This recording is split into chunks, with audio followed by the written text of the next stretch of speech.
I've been told my whole life you'll never be nothing simply because of the way you talk.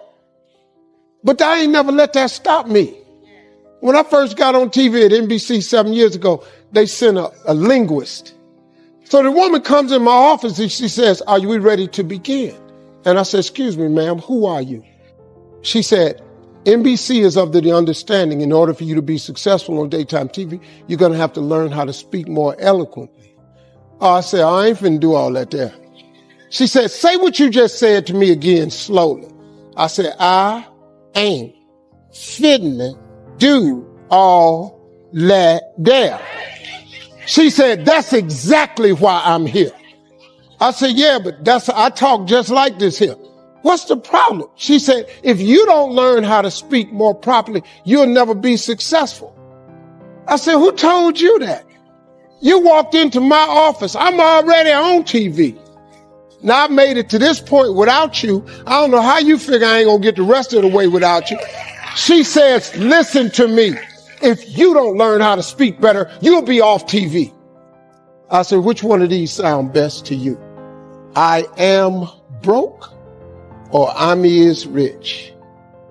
Because I'm is rich. Are you under the shade of what someone spoke over you, told you what you couldn't do? Now that shade is limiting your life? Do you have friends that are blocking your growth? What could you become if you got out from under that shade? Remove what's blocking your growth and you'll begin to blossom. I think the biggest vulnerability you've got is you actually value somebody's opinion more than you value your own. Those people that you're so terrified of their opinion of you, those people are not the ones who will live with the regret. Those other people are not going to be there when it sucks and it's hard for you. The biggest struggle for me was my family, man. The people closest to me was the biggest struggle. Every time I went out to do another deal, everybody told me, "You don't need to do that, man." So the point, you got fuel in your tank, and then you got somebody in the back seat saying, "Hey, be careful." They're putting mental pressure on the brakes when you're trying to accelerate. If they're rooting against you and they really just want to see you lose, they're pretending to be concerned, then this is something that you just completely eliminate from your life. There's always some reason to be down on ourselves. You have to put your foot down and say, "No thanks, I'm not living under that shade." Get your passion back. Start believing again. Start dreaming again. One thing that can easily stunt our growth is the people that we're spending time with. Are they making your life better, or are they causing you to compromise? Take the easy way out? If you want to know what you're going to be like in 5 years, look at your friends. I know you love your friends, but your destiny is too great. You need people that bring out the best in you, that challenge you to live a life of excellence and integrity. And too often, we don't realize who we are. We're letting negative voices convince us that we're limited. See, I'm done letting fear and can't do it thoughts dictate my life. Where you are is not your destiny. You can come out of the fear and step in to who you were created to be, a history maker. Anytime we try to move forward, there are people telling us what we can't do. No, quit letting people talk you out of your dreams. It may not have happened for them, but you're a mighty hero. It's going to happen for you. God's favor is on your life in a new way. He's called you to set the new standard, to take your family to a new level. I don't know what that dream is that you have. I don't care how disappointing it might have been as you've been working toward that dream. But here's what I know, that dream that you're holding in your mind, that it's possible. See, sometimes we can't say, "I can do that." But what we can say, that it's possible.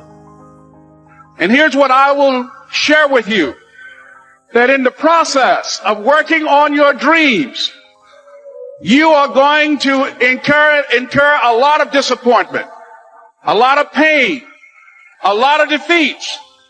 But in the process of doing that, you will discover some things about yourself that you don't know right now. what you'll realize is that you're more powerful than you can ever begin to imagine. That you don't have to go through life being a victim. I was born in Miami, Florida, in an area called Liberty City with my twin brother. When I was in 5th grade, I was identified as EMR, labeled, educable, mentally retarded, and stayed in that category until I got out of high school. But I met a high school teacher who one day changed my life. I was waiting on another student. When he came in, he said to me, "Young man, go to the board and write what I'm about to tell you." I said, "I can't do that, sir." He said, "Why not?" "Because I'm educable, mentally retarded." He said, "Don't ever say that again. Someone's opinion of you does not have to become your reality." And ladies and gentlemen, I started working on my dream. And most people don't work on their dreams. Why? One is because of fear. What if things don't work out? The other thing is that most people, ladies and gentlemen, they get comfortable. They stop pushing themselves, and they end up becoming very cynical about life, and they throw in the towel on themselves and on their dreams. What I'm doing now, I could have been doing years ago. But because I didn't believe in myself, because I allowed other people's opinion of me to control my destiny, I didn't act on my ideas.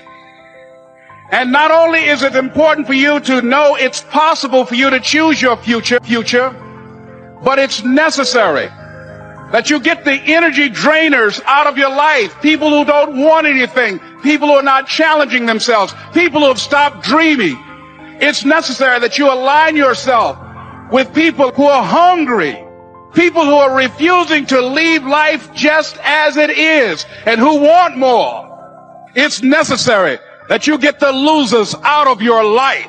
It's necessary to know that everybody won't see it, that everybody won't have the vision, that a lot of people like to complain, but they don't want to do anything about their situation. You have to know within yourself that I can do this. Even if no one else sees it for me, I must see it for myself.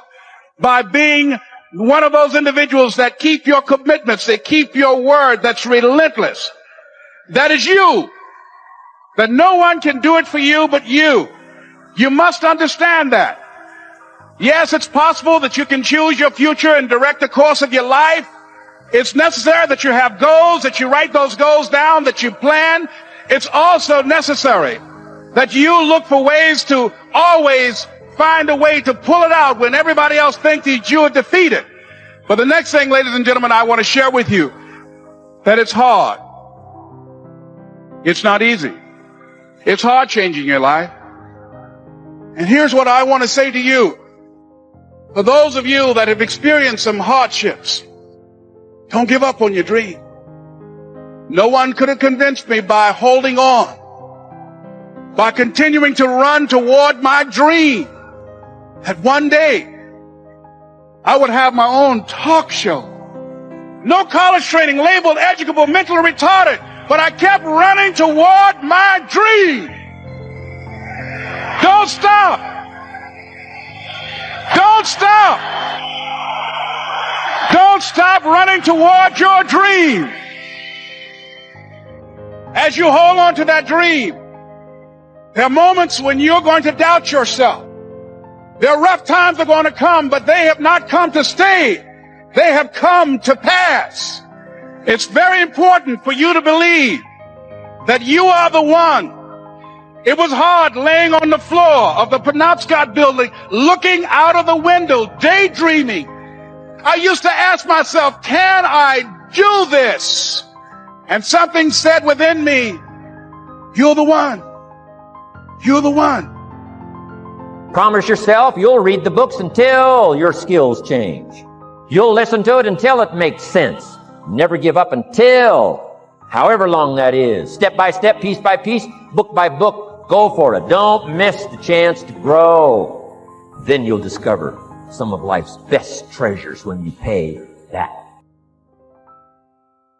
The reason people don't put themselves in a position to fail is they value other people's opinions too much. If you don't get over that, you're doomed. Because what happens is you start to create a whole bunch of people that aren't even yourself. You never figure out who you are. Whoever is around you, you live their dreams. You lose your power. Your friends are likely going to pull you off course because they're not on the same path that you're on. And this is why most people never achieve the things that they want to achieve, because they are too uncomfortable sticking to their own game, going on their own journey, and not listening to Joe and Steve and Mary, who are still stuck in that old way of thinking, in that old way of living. Learn to differentiate between things that don't matter and things that do matter. You have to be able to detach, focusing all your energy on things that actually matter. There are going to come plenty of people who don't believe in your vision. They don't see it. That's okay. It's not theirs. Don't let their words rob you of your vision. This isn't for them. This is yours. Grab a hold of it, see it, and go get it. Just because they don't want to go create this awesome, fulfilling existence that is worth all the effort to do, doesn't mean there's something wrong with them. It just means that your nature and their nature are not aligned anymore. That doesn't mean you can't be friends with them.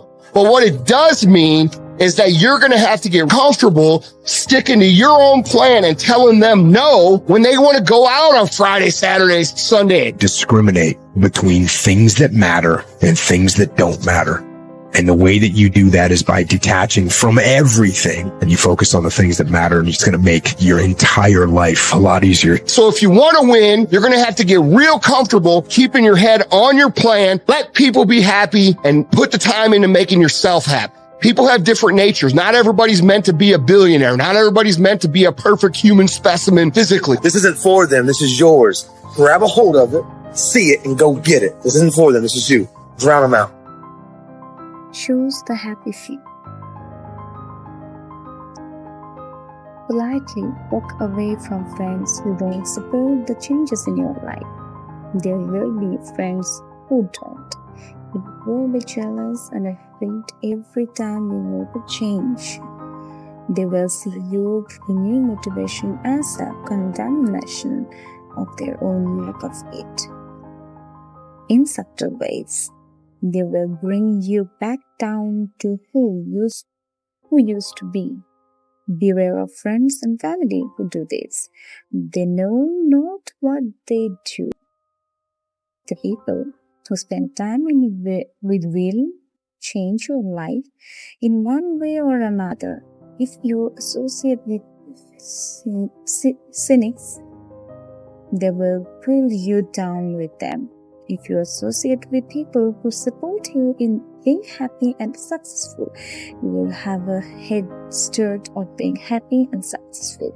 Throughout the day, we have many choices regarding who we are going to be with and talk to. Don't just gravitate to the coffee machine and participate in the negative gossip, because it's the only game in town.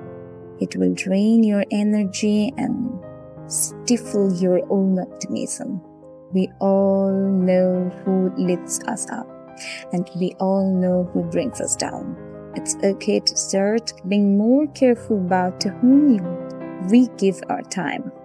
In his inspiring book, Spontaneous Healing, Andrew Weil recommends make a list of friends and acquaintances in whose company you feel more alive, happier, more optimistic. Pick one who you will spend time with this week. When you are in a conversation, possibilities seem to have a way of disappearing. Try to find those friends.